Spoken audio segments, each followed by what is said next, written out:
We are at Auburn-Folsom Road, right across from the San Juan Water District.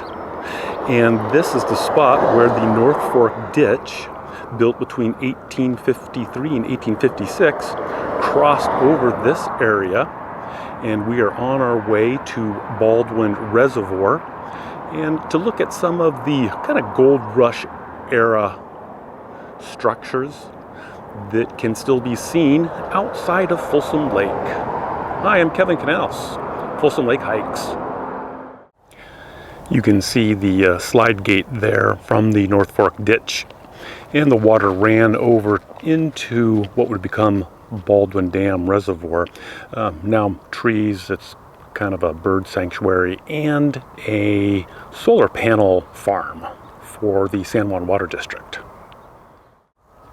But there is a public trail you can take around the outside of the bird sanctuary and see where this dam was built back in 1856. So let's go ahead and take that.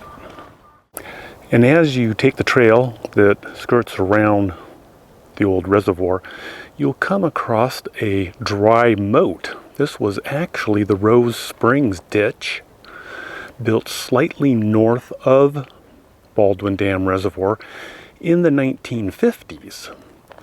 And it was to service water up to the Miners Ravine area, the old Allen Ditch, that was cut off by Dike 5. And you can still see remnants of the old siphon in front of Dike 5. But this is relatively recent in the history. Not gold mining, but interesting waterworks. On the north side, you have the Rose Springs Ditch, cut in the 1950s. And then right across the path is Baldwin Reservoir. Well, now a nature area. This was a waste gate or a spillway for the Rose Springs Ditch. If they didn't need the water or was carrying too much, they could spill it into this little ditch, and it would go down into, or back to, the Baldwin Reservoir. This little narrow ravine was just a great little spot for a small dam, so that the waters from the North Fork Ditch, which were diverted from the North Fork of the American River at, well, first Tamaroo Bar and then Poverty Bar, Birdsall Dam, and flowed in here. It was completed in about 1856. Amos Catlin gave a little interview to the Sacramento Union, talking about how this reservoir would then deliver water down to Mississippi Bar. The original dam height was only 17 feet, and it was about 72 feet across, obviously expanded over the years and no longer used. But Amos Catlin, who was the president of the American River Water and Mining Company, who was managing the development of the North Fork Ditch and overseeing its operations, was also the president of the Natoma Water and Mining Company, who had finished their water canal in 1854. So experience with waterworks projects. This dam reservoir would go to supply the water for Orangevale through a penstock on the other side. So it was very important to the development of Northeast Sacramento, especially after all the gold mining kind of just went away in the 1860s. Dams like Baldwin Reservoir were important to the North Fork Ditch because they helped regulate the flow of the water, which was all gravity. They could let out a lot of water during the day and then close gates and let the reservoir refill at night to then service miners, ranchers, and farmers during the next day. It was essentially at this location where the dam released water into a canal that ran down to a penstock. They called it Penstock Reservoir. Now this is American River Canyon North, and there is a walking trail that is on top of the old ditch that went to the penstock canal, and that put water into a penstock and then across over to Orangevale and down to Mississippi Bar. The ditch line, now a walking path down to the penstock canal. This was the approximate location of the little reservoir called the Penstock Reservoir that would then allow the water from Baldwin Reservoir that came down that little ditch, put it into a penstock and go across out there to Orangevale, Mississippi Bar, and parts beyond. In 1899, Isaac Hinkle, who was an employee of the North Fork Ditch Company, bought some acreage that straddled the Sacramento-Placer County line. In 1902, he sold 15 acres of his property to the North Fork Ditch for the North Fork Reservoir, which is out there. You can kind of see it's been filled in and with the gray material. And of course, in the 1950s, the Bureau of Reclamation, Army Corps of Engineers built the wing dam over that, and that's why it's filled. Isaac Hinkle would go on to become the superintendent of the North Fork Ditch Company, and now has a creek named after him, Hinkle Creek. In the early 1910s, the North Fork Ditch had a concrete lining added to it because they realized they were losing about 30% of their water flow to seepage. This portion of the concrete lining, as you can see, lines up with the western portion of the wing dam, and this was the original North Fork Ditch as it went over to Baldwin Reservoir. This concrete structure was a diversion. It could take flow from the original North Fork Ditch and put it into the North Fork Reservoir that was newly built. You can see the fill that the Army Corps put in there.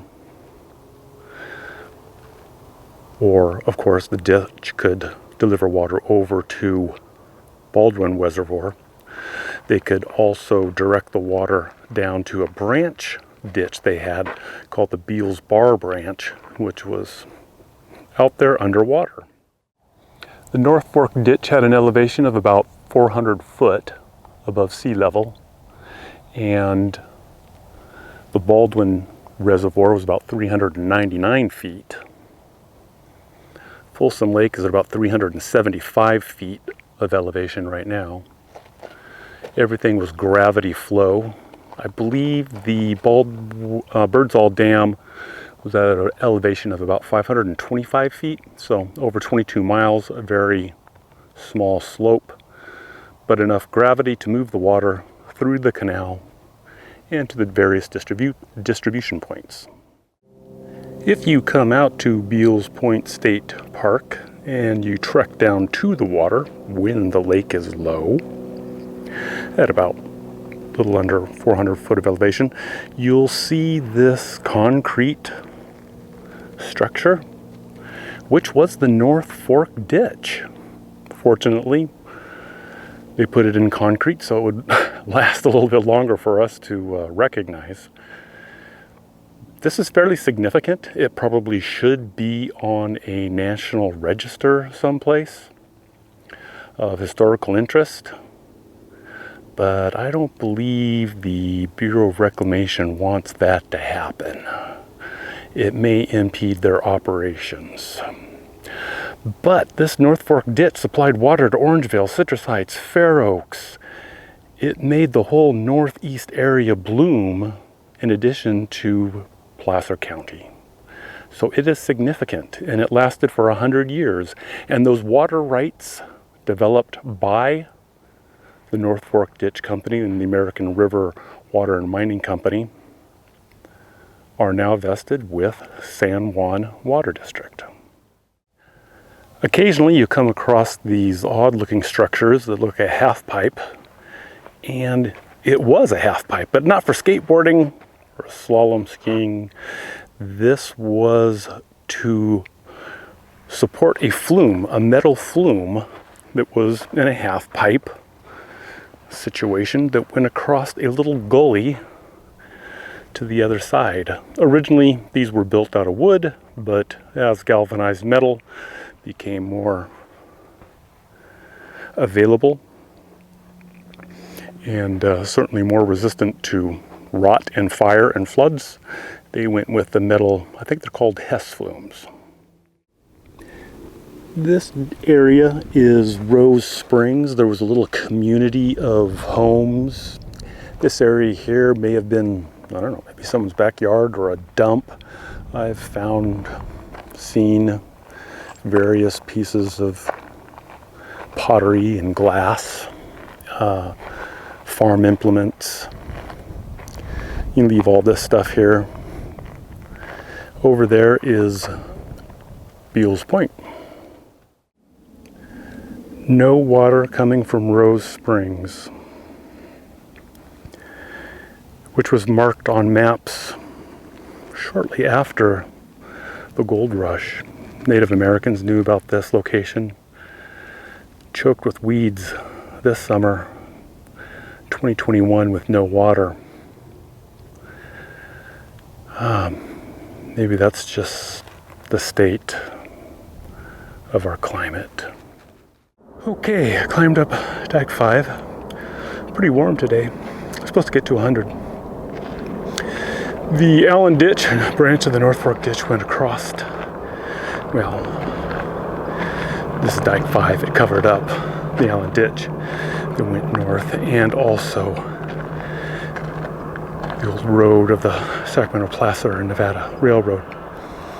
We'll go down there and look at the remnants of the Rose Springs Ditch they built in the 1950s. The Allen Ditch, a branch of the North Fork Ditch that traveled north to Miners Ravine Creek to supply ranches and miners, came right around those trees if they were there back in the 1850s, and also the railroad, and they came right around this hill and to this ditch line. Right now it's all been concreted in. You might be able to see the opening for the siphon pipe, and then it traveled on through north and eventually went under Auburn Folsom Road. You could not build a gravity flow ditch across this area in front of Dike 5 because of the way it dips. So they had to put in a siphon pipe, inverted siphon, so the inlet is a little bit higher than the outlet, and it pushed water up into the outlet. This is not a monument to some god, but a engineering monument, I guess you could call it. And it was the support for the siphon pipe. You can see, you might be able to see a couple of the others over there that took it to the other side in front of Dike 5. And this is the inlet to said siphon across Dike 5. See, it's all concreted in. You get down there. Water just kind of rushed in there from a much larger canal. And the canal, when you can find it, it's just down and kind of parallels Auburn Folsom. It is nice. They should probably turn it into a trail or something, because it winds around the hillside. It's quite nice. Well, finally found the Pioneer Express trail marker. I think the California Parks Department purposely put this in a very out-of-the-way place, so people wouldn't think that there was really any history connected with Folsom Lake. That way they wouldn't have to discuss the Native Americans or anything like that. They could just do what they wanted to do. Well, for Folsom Lake Hikes, I'm Kevin Canals. If you have any questions, you can leave a comment down below. You can go to my website, insuremekevin.com, and find my contact information and send me an email or reach out to me by phone. And if you'd like a guided hike out in this area, either on the Natoma Canal or the North Fork Ditch, somewhere in between, I'm willing to accommodate that, because I look for any reason to get out here in the sunshine and walked in history. Have a wonderful day, and we'll see you on the hiking trail.